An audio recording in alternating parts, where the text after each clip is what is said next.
Dear Diary, mood apathetic. Today's commander puts the emo in emotional damage, which is what we will be inflicting on our opponents through a group hug strategy that can switch to a strangling stax deck on a dime with our commander, Winter Misanthropic Guide.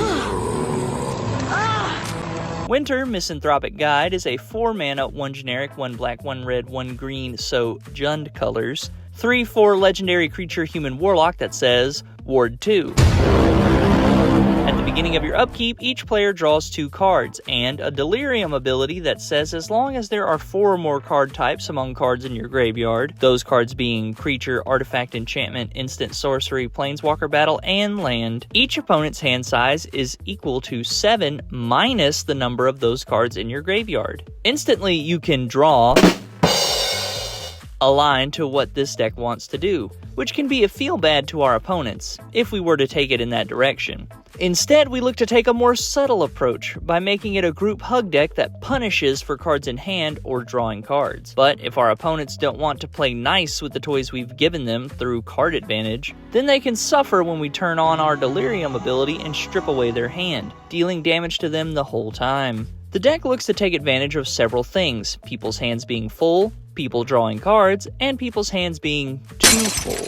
If our opponents start to take advantage of our generosity, then the Delirium ability comes out. Our creatures do most of the heavy lifting, as far as dealing out the damage goes, starting with our mana dorks: Llanowar Elves, Ornithopter of Paradise, Ruby Daring Tracker. Tender Wild Guide has Offspring, so can come with an additional mana dork buddy if we have 2 extra mana. Wandertail Mentor and Realm Seekers. While not tapping for mana, you can pay into it and remove counters to search for basic lands, so it counts. Aside from Winter, we have some other cards to force our opponents to get cards into their hand. Humble Defector, Zenith Chronicler would normally be bad for us in a multicolored deck since our opponents could benefit from us playing cards, but we want our opponents to have as many cards in their hand as possible. Clockwork Fox, Howling Golem, Magus of the Wheel, Shah of Nar Isles gives them a choice to draw cards, but if they do or don't, we still get a 6/6 with Trample for 4. Saison, Perverter of Truth, does it all. Forces card draw, makes them take damage, the whole package. Lastly, Dragon Mage will get in for damage and make them discard their hand and draw 7 new cards, triggering all our damaging abilities. Now let's hop on the pain train as we cover the rest of the creatures and why they are good. Spore Frog keeps us safe from combat damage and can be a real deterrent for opponents. Doomed Necromancer gets us back creatures out of the yard, which we can discard with the myriad of cards that we're going to cover later that discard and draw us cards. Hearthborn Battler deals damage when our opponents cast 2 or more spells. Ironcrag Pyromancer gets triggered during our upkeep with Winter. Kami of Jealous Thirst drains our opponents when we draw 3 cards in a turn, which is easy with Winter. Rug of Smothering punishes our opponents for playing multiple spells a turn, which, if your hand is always full, is a high probability. Zurzoth Chaos Rider keeps the pressure on by pumping out Devils. Chainer Nightmare Adept for more graveyard recursion. Fate Unraveler deals damage to our opponents each time they draw a card. Fell Spectre damages our opponents when they discard cards. Innocuous Researcher attacks and draws opponents' cards after we see what they are drawing. Not to mention, if we want, we can untap all our lands as long as we don't cast spells till our next turn. Intellect Devourer gets us cards from our opponent's hands, as well as helps us hit land drops if we need it. Sycorax Commander forces our opponents to make a choice of discard and draw 1 less card, or have Sycorax deal damage to them. Either way, it's a lose-lose. Viceling applies pressure in all the right places. I feel like I got my head in a vice.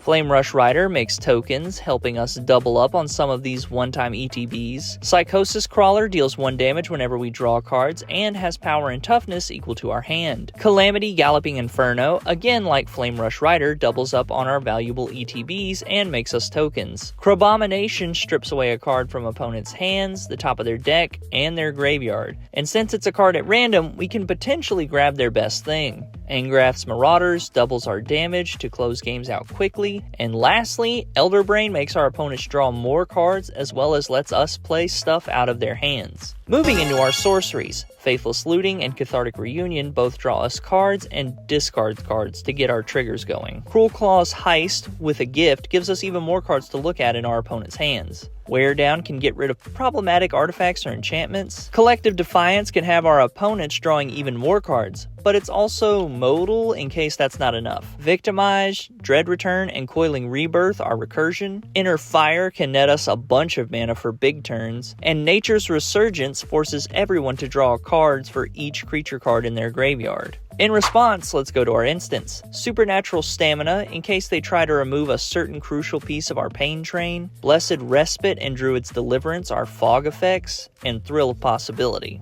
For artifacts, it's mostly Mana Rocks, Wayfarer's Bauble, Talisman of Impulse, Talisman of Resilience, Commander's Sphere. Skull Cage will be dealing out damage each time our opponents don't meet the required hand size.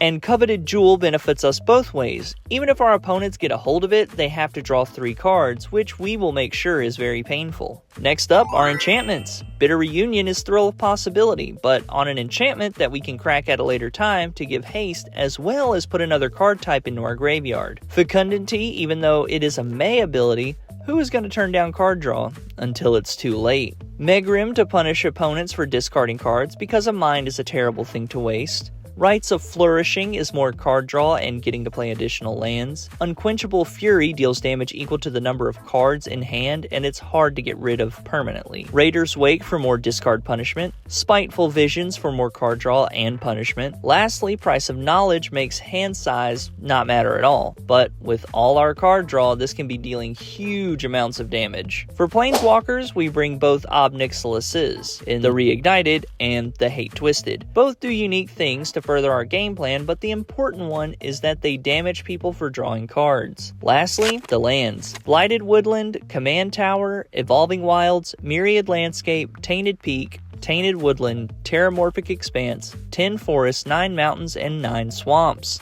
This deck has no combos, so no worries there. The deck currently clocks in at just under $20, but for this kind of fun, it's well worth it. For upgrades, I'm going to keep it simple. Cataract Parasite to get the pain train chugging sooner. Underworld Dreams was in the deck until it shot up to a $3 card, and now it's here. Font of Mythos, Howling Mine, and Temple Bell will give us lots of other ways to fill our opponent's hands up. For more protection, I recommend Heroic Intervention and Rapid Vigor. Slicing into cards to cut. Clockwork Fox, Shah of Na'ar Isles, Blessed Respite, and Druid's Deliverance. Well, that's the deck with some upgrades and cards to cut. Remember to like, comment, and subscribe. It goes a long way to supporting the channel, and I appreciate it greatly. Comment a commander you would like to see built on a budget, or your favorite card from the deck. We have one last deck tech from Duskworn featuring our spooky commanders. Again, thank you so much for watching, and I will catch you in the next one.